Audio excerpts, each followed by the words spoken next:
Hey everyone, welcome back to Analog with Joe and Paul. Today we are getting right into it because we're talking philosophy and taking it not as some dusty old academic exercise, but as the lifeblood of how we understand truth and the world around us. So here's the hot take. The greatest philosophical tradition in history is not the Enlightenment, it's scholasticism. The Enlightenment, Descartes, Locke, Kant, all those guys were supposed to revere as the champions of reason. They downgraded philosophy.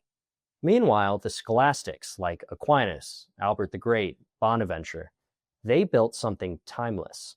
And today we're going to break down why with Paul in just a moment here.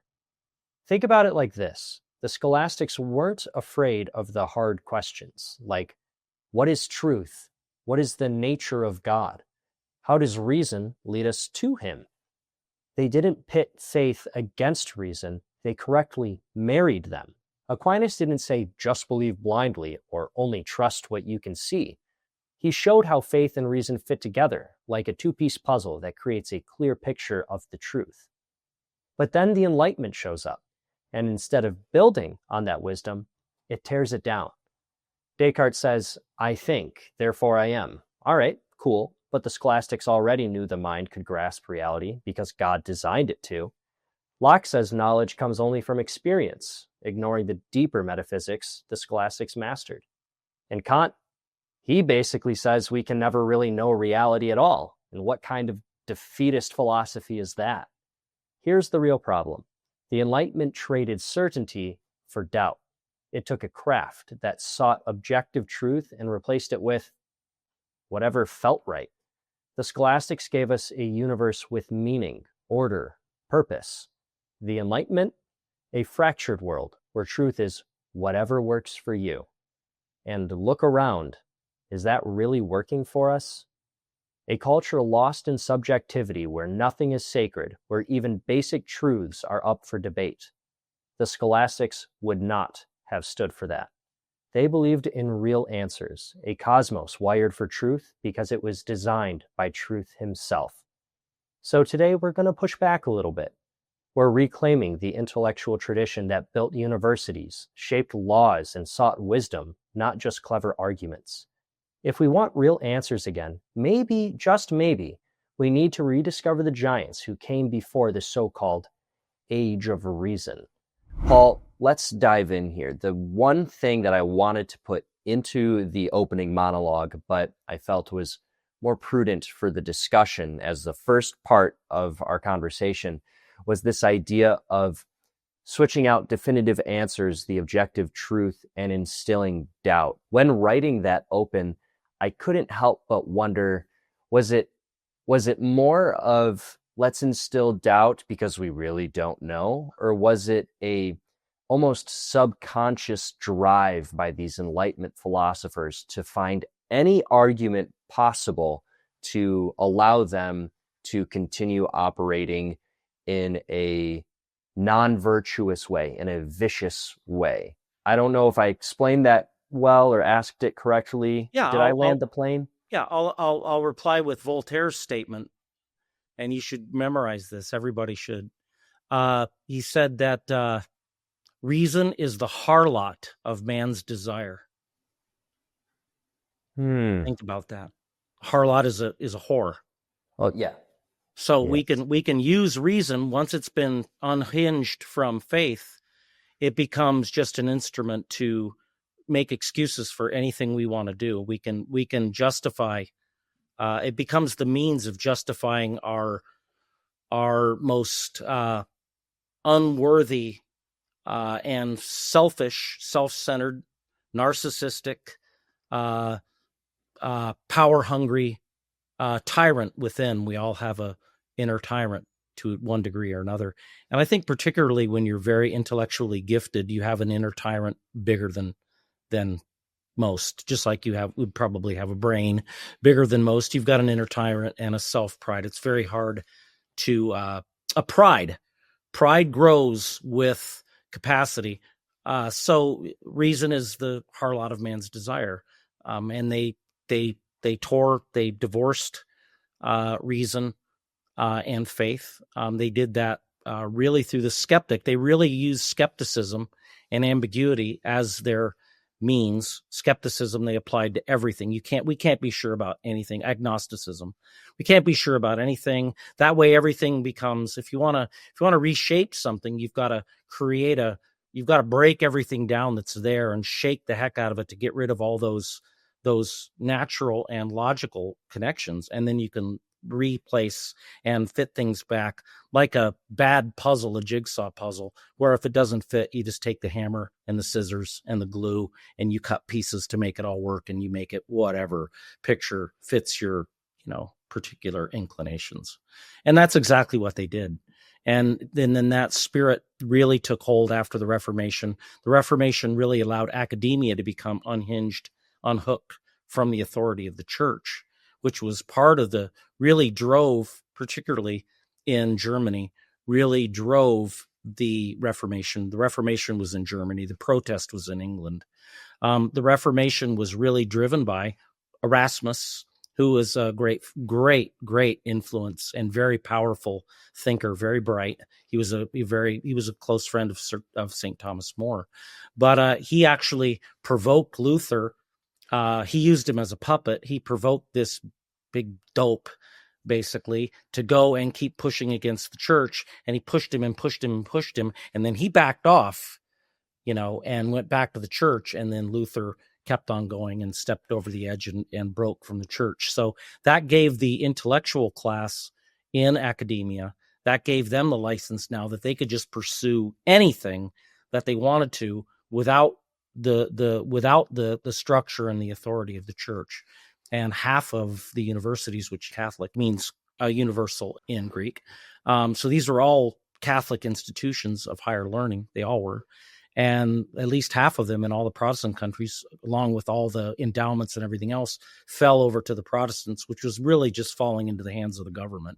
Hey, Paul, let's just take a second to remind everybody as to how this show is possible. And that's due to people who have purchased your book, Read Mount Doom. It's the prophecy of Tolkien revealed. You can get it at readmountdoom.com. It's a little thick. I mean, I wasn't able to read it in one sit, but it's fantastic. It describes philosophy, theology, and the applicability to the Tolkien mythology, the entire legendarium of the Lord of the Rings. Again, you can check it out at readmountdoom.com. It's a fascinating book, and every purchase goes towards this program and makes it all a possibility. Anywho, Paul, let's get back to it. And then academia was allowed just to become unhinged, and in this faux fake freedom, there was no freedom there at all. They just become absolutely enslaved by their inclinations. And then the whole all of philosophy fell from philosophy, which is the love of wisdom. It became ideology rather than philosophy, and it's a love of self. But it was through ideologies that they were able to actually push the good old universal, well-trodden and tried and very, very successful philosophy of the scholastics aside as being impotent and didn't produce anything. I mean, Bacon said that the scholastics hadn't produced anything, and we need to produce something. And then he wrote the Novus Organum to replace Aristotle's Organon, and then set up a whole new approach to science. And science is, it's our religion now.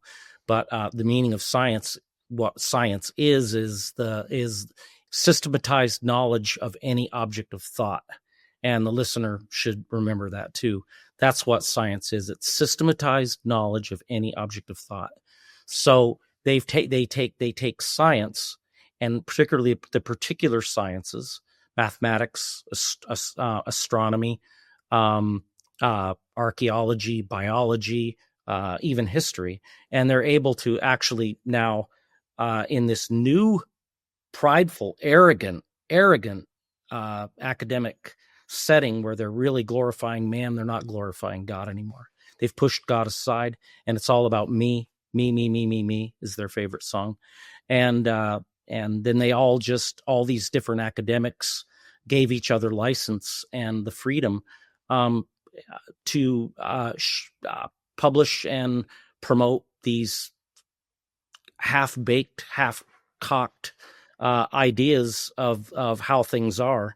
And it turned into kind of, I've called it, and I hate to be not being crude, but it's just, it became kind of like a intellectual masturbation session that they all just, oh, look at me, look how special I am, look what Berkeley did, isn't that impressive? Or look what Locke did, and Hume, and all these guys, and that was the stuff that got promoted as philosophy. One thing I can tell you, anytime, and I've done just a little bit briefly online looking for people, they say, oh, these are the things you want to read when you first start into philosophy.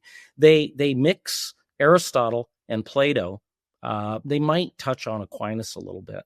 They mix all these in freely with the Enlightenment ideologists, freely, as if there's no distinction. And there's a huge distinction, because the scholastics actually kept faith and reason faithfully wed to each other, helping each other and aiding each other in the development of our wisdom, where they had abandoned wisdom and they had gravitated to and replaced wisdom with cleverness. And in Tolkienian terms, Gandalf the Grey is philosophical wisdom. When he becomes white, he becomes a Thomistic theologian. But Saruman is practical wisdom, and he's taken over academia, and he's in the form of John Dewey. And we can talk about John Dewey and his influence. He was a contemporary of Tolkien. He really changed our education system to what it is now, which is just an absolute disaster. He was a Marxist too. So the idea of the end, the goal, the reason for our seeking in the philosophical domain anyway was to produce a wisdom so we could really understand the cause of things, so we could then, being part of creation, we could participate in that creation with an understanding of the cause of things, and we could live as harmoniously and as happily, and then seek our ultimate end, which is obviously with God. So sciences are the particular sciences, and again, those are systematized knowledge of any object of thought. Those are the objects of and the domains of science.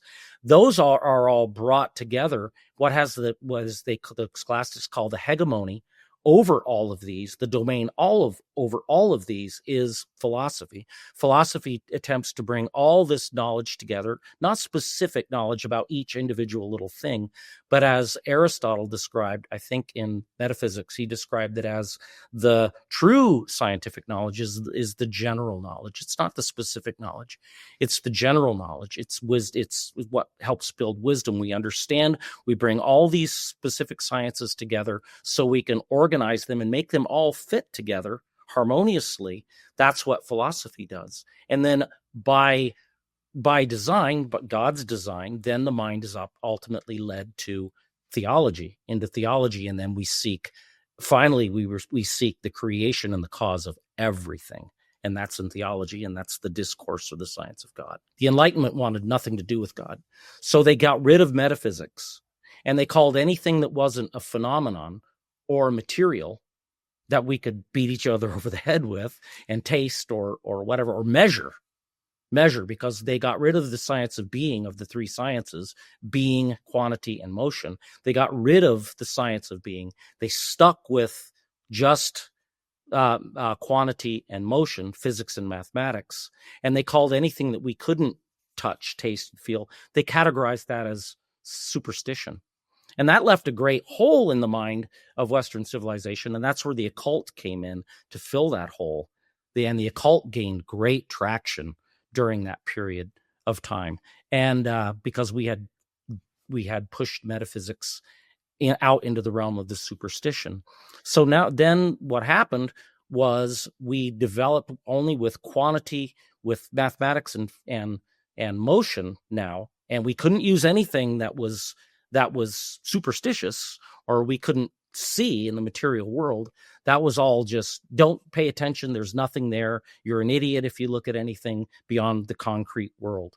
That's, the phenomenalism and materialism, and the creation, the universe, the world became a machine, in the minds of most of these people, a machine ripe for manipulation. And then our criterion for the establishment of truth changed from revelation, which we had in the Western world, because the truth was made man. God in Christ showed us in revelation that we could compare what we findings with his revelation, and we could be sure we were either right or wrong and get back on track and follow him. They replaced that with mathematics. And then ultimately what happened is mathematics took over the domain of philosophy and art, I might say. And that gave birth to the avant-garde period, atonalism. It destroyed art, and it destroyed a lot of things, and it's destroying our civilization. And ultimately it gave birth to the development of machines and technology, and now to where we are right now, where we've made an image of ourselves. And that was the whole point, to make an image of ourselves in artificial intelligence. And we're going to pay the price for our worshiping of ourselves and making something in our image that we're going to worship. It's going to enslave us. It is enslaving us. Paul, one of the things that I really want to touch on here is the famous phrase or saying, "I think, therefore I am." Mm-hmm. And I've always struggled with that, because I think, therefore I am, this concept of being. Mm-hmm. But was there much involvement in the study of what it is to be, the metaphysics behind that statement? I'm going to speak to that. Yeah, I'm going to say no. You're referring to, I can't remember what book it was, but it was in Meditations, Descartes. And if you read Meditations, and as I point out in our book, Mount Doom, the Prophecy of Tolkien Revealed, Descartes and company play huge in the mythology. They wind up becoming the dead. I believe Descartes is the king of the dead in the paths of the dead and the mountains of the dead, that Aragorn, High Reason, has to go and reconquer and bring back to the fold, back to the fight, out of this agnostic, doubt and their treason against reason. They were the traitors against reason, and they actually do away with Islam, the pirates, the corsairs.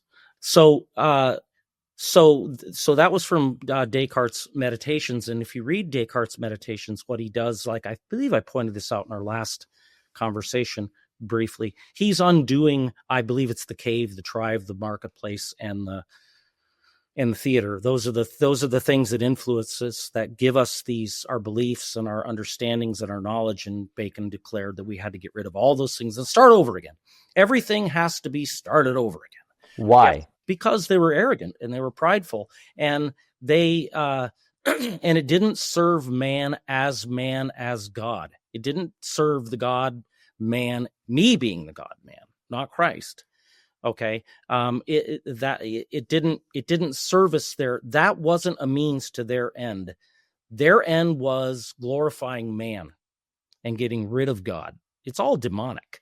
It's all absolutely inspired by all the sins of pride, all the sins. So they had to do away with those things, and they did away with those things. I as I point out in the book, Descartes wrote the roadmap to a new end. His new end was utility.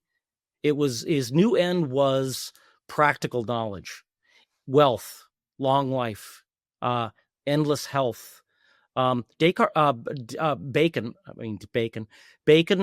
spent the last days of his life trying to make gold.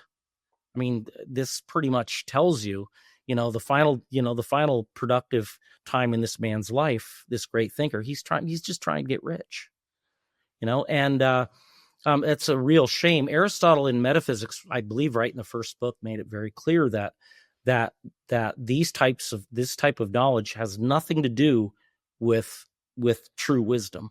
Wisdom is philosophy is the knowledge, the higher than any of this stuff. All that other stuff is for the technician. All the other stuff is for the slave. That's the true meaning of the liberal arts. Liberal arts was an education that was well-rounded and balanced and gave you the opportunity to seek out to work out your own salvation.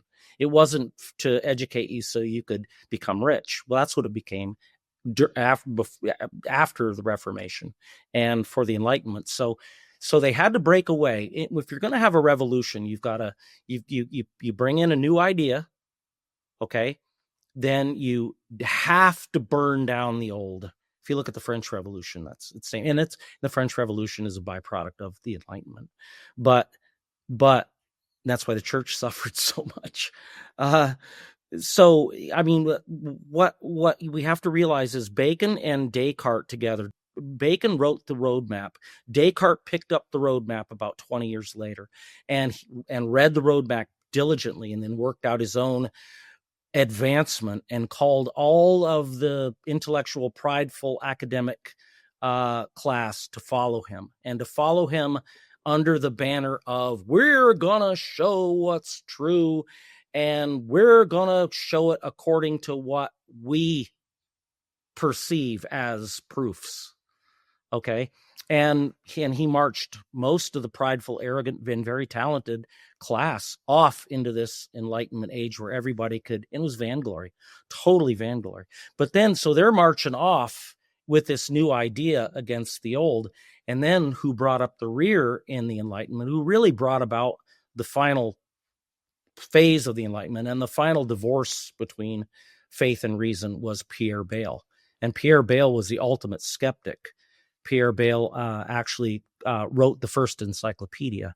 It was called the Dictionnaire, and he wrote all these commentaries, and he commentated on everything. And his main weapon was skepticism, absolute skepticism. And Voltaire called him fiery.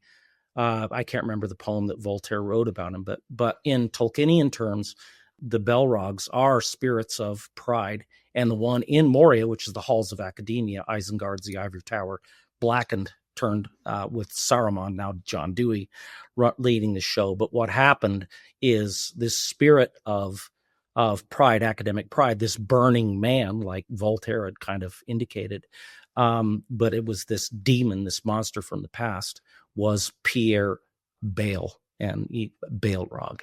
And he attacks Gandalf in Moria. And that's a different, that's a lengthy subject matter, but Pierre Bayle really wrote he inspired and wrote the first encyclopedia that had a huge influence on the academic world. And he undermined with skepticism everything that he touched. And he never came to any conclusions on one side or the other. People had no idea what his beliefs were on either side. And he was a masterful, and his capacity to generate and his prolific, he was just as prolific as can be and as intelligent as can be. And he burned down everything, or seemingly burned down everything that came before him. So these people that he wrote for in his own, this is after Descartes, after Pierre, this is well now into the Reformation. Okay. Because Descartes so thoroughly defamed the scholastics and defamed particularly Aristotle, I don't believe, and I've done a lot of reading, and reading these guys, reading Bayle, reading Descartes, reading Bacon, reading all these guys, I don't believe they studied Aristotle, and they certainly did not study Aquinas, because a real study in Aristotle and Aquinas even more so than Aristotle, requires a real commitment. It requires a real commitment and a devotion to devote that much time and energy into this huge domain of knowledge and understanding. And when you've got the whole of the academic, or nearly the whole of the academic class now, believing that it's useless, because Bacon pretty much, in his Novus Organum, when we're going to get rich and everybody, let's not go to heaven anymore. Let's make Earth basically a paradise, because we can discover how everything works and our new science, and we can do this and we can do that. We can see a lot of the Freemasonry, fundamentals of Freemasonry having come from that. But it really, really, Pierre Bayle was the fire that seemingly burned everything else down. Now, when I read Pierre Bayle, and I've read his commentaries and I've read his works, I can see right through them because of the simple fact that I have studied Aristotle on my own, and I have studied Aquinas on my own, and I've studied these things, and I've worked, so I see through their errors. But if you haven't studied those people, regardless of how intelligent you are, you can't see through their errors. Their errors seem to be, Bayle's errors seem to be very strong. I mean, his arguments seem to be very strong. Hey, Paul. Yeah. Would you be able or willing to provide an example of something like that? Of how these claims are, they seem all right, but to the well-read mind, that's really not the case. Yeah. I'm going to use one later. It was in the late 19th century. And I've actually pointed out in my book in the footnotes. It was probably the most famous, I'd say it's probably the most famous paradox in the domain of mathematics. And it's Bertrand Russell's Barber paradox. This quote unquote paradox is an absolute result of this Enlightenment mentality and not having studied Aquinas, not having studied particularly Aristotle, and a result of the lack of the fundamentals of logic, because the Enlightenment, many of the Enlightenment thinkers, including Descartes and probably Bayle, I can't remember, but they studied the Port Royal logic the Port Royal logic, and it was very, very different than Aristotle's Organon, and they certainly didn't study Aristotle and understand the nature of his hylomorphism, which was really the gemstone of his whole thought process, the matter, the necessity of both form and matter, form and substance to actually become a being. Okay. And I'm going to use the Barber paradox in the end. In a village, there was a law that every man had to be shaven, and the barber had to shave everyone that did not shave themselves. Who shaves the barber? Now people go, oh, well, the woman shaved the barber. No, that's not part of the deal. Oh, a kid shaved. No, that's not part of the deal. Just say the village is all men and they all grow beards. Okay. The barber has to, if you don't shave yourself, then you have to have the barber do it. Okay. And the barber has to shave you. Who shaves the barber? Because if he shaves himself, he's got to have the barber do it. And if the barber does it, then he's not shaving it. You see what I mean? They try to make a paradox out of it. And it's not a paradox. It's just a logical error, because they've given barber and self equality, absolute equality, as an essence. He gave himself, and the barber as two essences. And barberness isn't part of his essence. You can think back to our last discussion. Barberness has nothing to do with his essence. And therefore, it seems like you have a paradox. You don't have a paradox. You've got Bertrand Russell, who never studied Aristotle. He never understood Aristotle. And why would he? Because he'd already been defamed. He'd already been seen as part of that useless scholasticism that never gave us anything useful, never made us rich, never, made us endless life and health, never produced anything of any material value.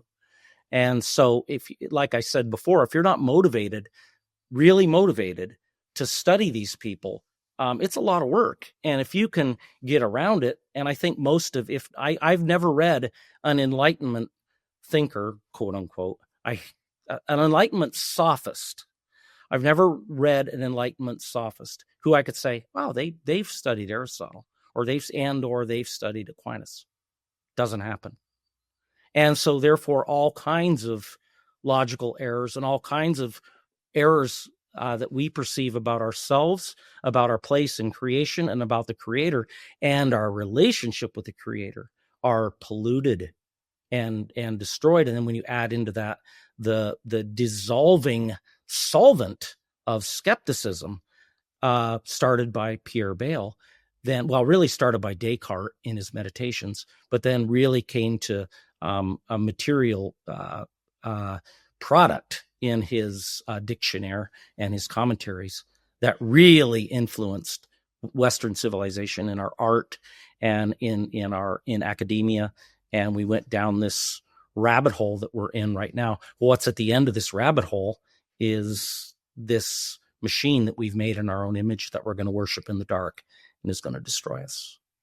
Paul, time flies when you're having fun. We're already past our half-hour mark, but I want to get one closing call to action thought. Like, what would be a book that you would recommend?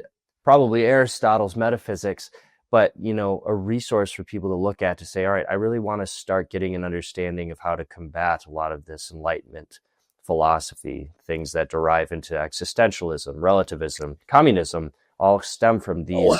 I mean, obviously, the greatest book in that regard is going to be Mount Doom, The Prophecy of Tolkien Revealed.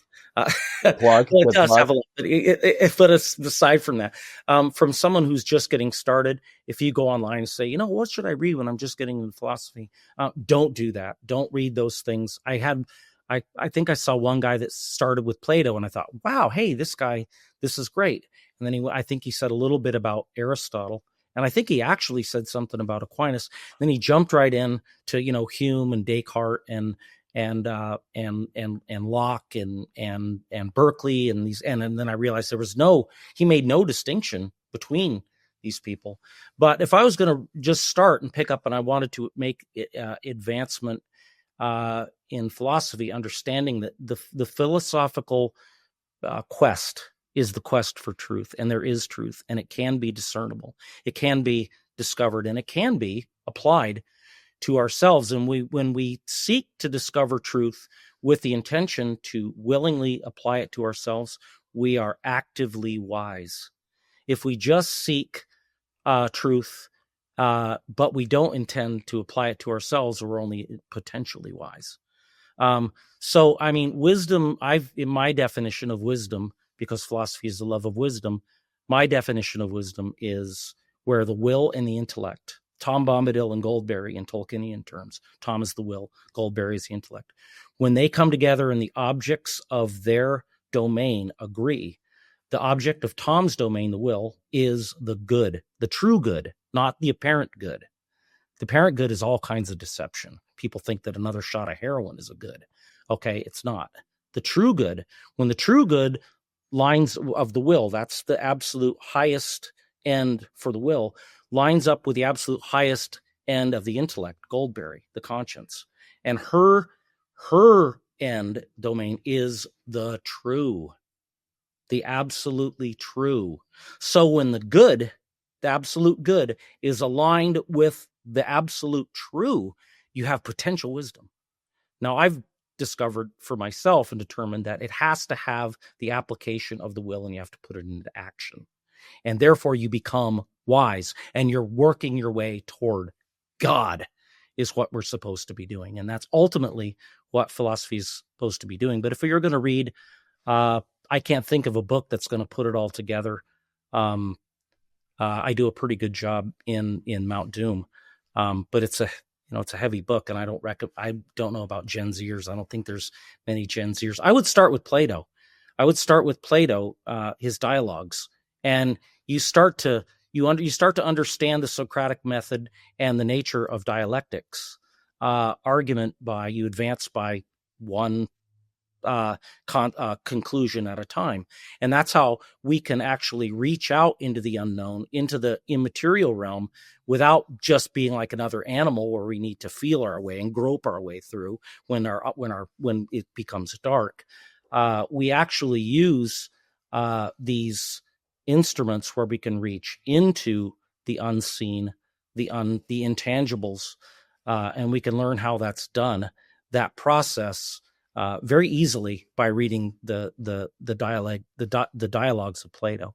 After you've read the dialogues of Plato and now you're used to reading and you're good at it, you're in shape intellectually, I would go to the Organon of Aristotle and start there, because that's where Bacon broke away from that and pushed it aside, and pretty much the academic world stopped paying attention to it. And that began the downfall of Western civilization.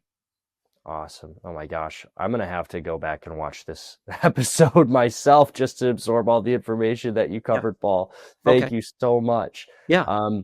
Alrighty. Well, I guess at this point, we'll see you on episode 4 of Analog that will be coming out next week as we continue the deep dive into the philosophical world and how it has monumental all application to the world around us and to truth and to ultimately discovering truth himself. Paul, thank you so much for joining in again. And everybody, we'll see you next time on episode 4 for Analog. Thanks, Joe.